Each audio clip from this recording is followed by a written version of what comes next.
નમસ્કાર મિત્રો, વિડીયોમાં તમારું સ્વાગત છે। જી હા મિત્રો, અત્યારે હાલ મોટા અને મહત્વના સમાચાર સામે આવી રહ્યા છે। તો મિત્રો, સમાચારમાં વાત કરીએ તો નેપાળ પર સંકટના વાદળો દૂર થવાનું નામ નહીં લઈ રહ્યા। પહેલા તો કૃત્રિમ અને હવે કુદરતે કહેર માંડ્યો છે।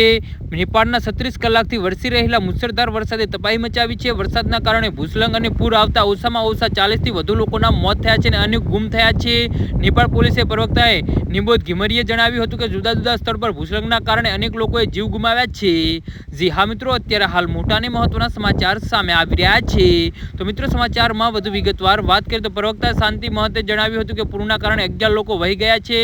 તેમની શોધખોળ ચાલુ છે। ખરાબ હવામાનના કારણે રાહત અને બચાવ કામગીરીમાં અડચણ આવી રહી છે। આજે સવાર સુધીમાં સૂર્યોદય મ્યુનિસિપાલિટીના ભૂસ્ખલનમાં ઓછામાં ઓછા 5, માનસુંગેબેર મ્યુનિસિપાલિટીમાં 3, ઇસલમ મ્યુનિસિપાલિટીમાં 6 લોકોના મોત થયા હોવાના અહેવાલ છે। વહીવટીતંત્રે રાહત કામગીરી શરૂ કરી છે।